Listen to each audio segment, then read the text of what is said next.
അഭിനയിച്ച ഏറ്റവും കൂടുതൽ പോപ്പുലർ ആയിട്ടുള്ള ഒരു സീരിയൽ എന്ന് പറയുന്നത് സീതയാണ്. അത് ഭയങ്കര ഹിറ്റ് ആയിരുന്നു. അതിനകത്ത് എന്താ കല്യാണം ലൈവായിട്ടൊക്കെ കാണിക്കും, അങ്ങനെയൊക്കെ ഭയങ്കര ഇതായിരുന്നു.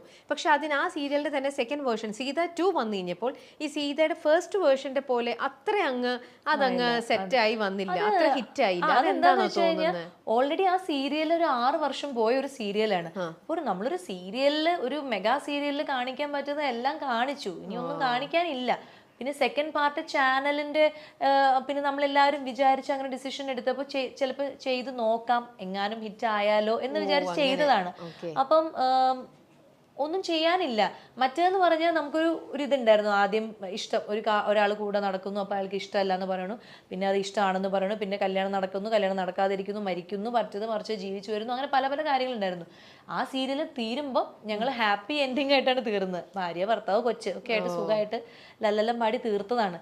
പിന്നെ അവിടുന്ന് തുടങ്ങുമ്പോൾ പിന്നെ നമ്മൾ ചില സിനിമകളെയൊക്കെ പോലെ സെക്കൻഡ് പാർട്ട് സീരിയലിന് അത്രയും കൊണ്ടുവരാൻ പറ്റില്ലല്ലോ. എത്രയൊക്കെയാണെങ്കിലും അതിനൊരു പിഴിയാനുള്ളൊരു സാധനം കഴിഞ്ഞു. അപ്പം മേ ബി അതായിരിക്കാം ആളുകൾക്ക് അത് അത്രയ്ക്ക് ഇഷ്ടപ്പെട്ടില്ല. പ്രത്യേകിച്ച് കഥയൊന്നും ഉണ്ടായിരുന്നില്ല, അതുകൊണ്ടാണ് അത് ടേക്ക് ഓഫ് ചെയ്യുന്നത്. പക്ഷേ റൈറ്റർ മാറി. അപ്പൊ ആദ്യത്തെ സീത എഴുതിയ റൈറ്റർ അല്ലാത്തത് കൊണ്ടും ആവാം. കാരണം അന്ന് എഴുതിയ ആൾക്ക് ആ ഒരു എസെൻസ് അല്ലെങ്കിൽ ആ ഒരു സംഭവങ്ങൾ കിടക്കുന്നുണ്ടാവും. പുതിയൊരാൾ വരുമ്പോൾ അയാളുടെ ശൈലി പുതിയതായിരിക്കും. അപ്പൊ ഓഡിയൻസിന് മറ്റേ ശൈലി ഓൾറെഡി മനസ്സിൽ കിടക്കുമായിരിക്കും. അങ്ങനെയും വരാം. അല്ല, വേറൊന്നും ഞാൻ കേട്ടതെന്ന് വെച്ചാൽ ഏഷ്യാനെറ്റില് ചിന്താവിഷ്ടയായ സീത എന്ന് പറഞ്ഞൊരു സീരിയല് അതിന്റെ തന്നെയാണ് ആക്ച്വലി സീത എന്ന് പറയണതെന്ന്.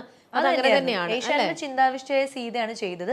പക്ഷെ അതെന്തോ ഒരു എഗ്രിമെന്റ് എന്തോ ഉണ്ടായിരുന്നു, 150 എപ്പിസോഡ് എന്തോ ഉള്ളൂ, അങ്ങനെ എന്തോ ഉണ്ടായിരുന്നു. പക്ഷെ 150 എപ്പിസോഡ് കഴിഞ്ഞപ്പോ നമ്മുടെ ഈ സീരിയൽ കുറച്ചുകൂടി മുന്നോട്ട് കൊണ്ടുപോകണമെന്ന് ഡയറക്ടർക്ക് ഒരു ആഗ്രഹം വന്നു. പക്ഷെ അപ്പം വേറൊരു ചാനലിനെ അപ്രോച്ച് ചെയ്തു. അപ്പൊ അവര് ചെയ്തപ്പോൾ അവർ ഓക്കെ പറഞ്ഞു. അങ്ങനെ നമ്മൾ എവിടെയാണോ തീർന്നത് അവിടുന്ന് പുതിയതായിട്ട് ഈ ഫ്ലവേഴ്സിൽ കൊണ്ടുവന്ന് ചെയ്തു. അവിടെ ചെന്നപ്പോഴാണ് പിന്നെ ഇത് ഭയങ്കര സക്സസ് ആയത്. ഓക്കെ. അപ്പൊ ഇനിയിപ്പോ വേറൊരു റൈറ്റർ തന്നെ വരികയാണ്, അല്ലെങ്കിൽ ഇതിനെ നമുക്ക് നല്ലൊരു ഇതിനെ ഡെവലപ്പ് ചെയ്യാനായിട്ടുള്ള സാധനം കിട്ടി, നമുക്ക് സീത 3 തുടങ്ങാം എന്നെങ്ങാനും പറഞ്ഞവർ വന്നു കഴിഞ്ഞാൽ സ്വാസികന് വില്ലിങ് ആയിരിക്കും? വില്ലിങ് ആണോന്ന് വെച്ചാൽ എനിക്ക് ആ ഫുൾ ടീം ഉണ്ടെങ്കിലേ ഞാൻ അത് ചെയ്യുള്ളൂ. എനിക്ക് ഇന്ദ്രേട്ടൻ വേണം, എൻ്റെ അച്ഛൻ വേണം, അമ്മ വേണം, അനിയത്തി വേണം, എൻ്റെ അനിയൻ വേണം, എന്താ പറയാ ആ ഫുൾ ടീം, ആ ഡയറക്ടർ വേണം, ആ റൈറ്റർ വേണം, ആ പ്രൊഡ്യൂസർ, അങ്ങനെ ആ ഫുൾ ടീം ഉണ്ടെങ്കിലാണ് ഇനി ആ സീരിയൽ 3rd or 4th ഒക്കെ വന്നാൽ വിജയിക്കുള്ളൂ. പുതിയൊരാള്, പുതിയ ക്യാരക്ടേഴ്സ് ആരെങ്കിലും അതിൽ എൻ്റർ ആയി കഴിഞ്ഞാൽ അത് നിൽക്കില്ല. കാരണം അത്രയും പഴയ സാധനങ്ങളെല്ലാം എടുത്തു, ഇനിയൊന്നും ഞാൻ പറഞ്ഞില്ല, ഇനിയൊന്നും എടുക്കാനില്ല.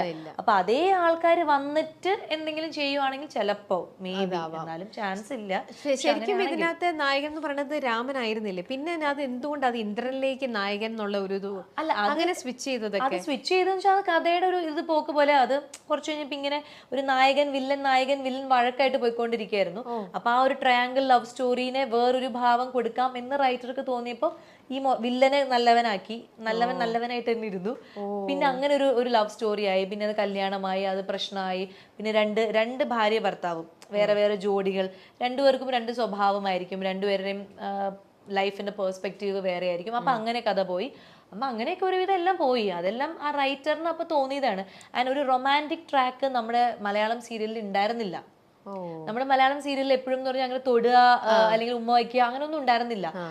ഹസ്ബൻഡ് വൈഫാണ്, എത്ര സ്നേഹമാണെങ്കിലും ജസ്റ്റ് ഒന്ന് അത്രേ ഉള്ളൂ. അല്ലെങ്കിൽ ഇപ്പൊ ഫസ്റ്റ് നൈറ്റ് കാണിക്കുകയാണെങ്കിലും പാല് കൊടുക്കുന്നു, പാല് കുടിക്കുന്നു, ലൈറ്റ് ഓഫ്, അങ്ങനെയായിരുന്നു സീരിയലിൽ ഉണ്ടായിരുന്നത്. അതിനൊക്കെ ബ്രേക്ക് ചെയ്ത് ഒരു ഭയങ്കര ഒരു ഇന്റിമസി സീൻസ് ഒക്കെ കൊണ്ടുവന്നത് ഈ റൈറ്ററാണ്. അല്ലെങ്കിൽ ആ ഡയറക്ടർ അതിനുള്ളൊരു ധൈര്യം കാണിച്ചു, ആ ചാനലിൽ അത് ടെലികാസ്റ്റ് ചെയ്യാൻ ധൈര്യം കാണിച്ചു. അപ്പൊ നമുക്ക് ആ ധൈര്യം വന്നത് എന്താ വെച്ച് കഴിഞ്ഞാൽ നമ്മൾ ഹിന്ദി സീരിയൽസ് ഒക്കെ ഫോളോ ചെയ്യുന്ന മലയാളി ഓഡിയൻസിന്റെ ഇത് എടുത്ത് നോക്കിയപ്പോ എല്ലാവർക്കും ഭയങ്കര ഇഷ്ടമാണ്. ഹിന്ദി സീരിയൽ ഫുൾ റൊമാൻസ് ആണ്, വേറെ കഥയൊന്നും ഇല്ല അതിനകത്ത്. പ്രത്യേകിച്ച് മിണ്ടിയ പാട്ട്, ഹിന്ദി സിനിമ പോലെ തന്നെ സീരിയല്. അപ്പൊ നമ്മൾ വിചാരിച്ചു അത് ഇഷ്ടപ്പെടുന്ന ഓഡിയൻസ് അത്രത്തോളം കൂടുതൽ ഉണ്ടെങ്കിൽ നമുക്കും ട്രൈ ചെയ്ത് നോക്കാം എന്ന് വിചാരിച്ചാണ് അങ്ങനെ ഒരു റൊമാൻറ്റിക് ട്രാക്ക് പിടിച്ചത്. അത് പിടിച്ചതുകൊണ്ട് മാത്രമാണ് ഞങ്ങളുടെ സീരിയൽ ഇത്രയും യങ്സ്റ്റേഴ്സിന്റെ ഇടയിലൊക്കെ വൈറലായത്. ഈ റീൽസ് ഉണ്ടാക്കുക, അല്ലെങ്കിൽ ഈ ലോങ് ഡിസ്റ്റൻസ് റിലേഷൻഷിപ്പ്, അല്ലെങ്കിൽ ഹസ്ബൻഡ് വൈഫിന്റെ റിലേഷൻഷിപ്പ്, അതൊക്കെ ബിൽഡ് ചെയ്തത് ആ റൊമാൻസ് വന്നുകൊണ്ടാണ്. നമ്മൾ എല്ലാം ഭയങ്കര കുറച്ചും കൂടി ഒരു സിനിമാറ്റിക് ആയിട്ട് കാണിക്കാനൊക്കെ ശ്രമിച്ചു. പ്രേമമാണെങ്കിലും അതിലെ ഇന്റിമസി ആണെങ്കിലും എല്ലാം. അപ്പം മേ ബി അത് അവർക്ക് ഇഷ്ടപ്പെട്ട് കാണും.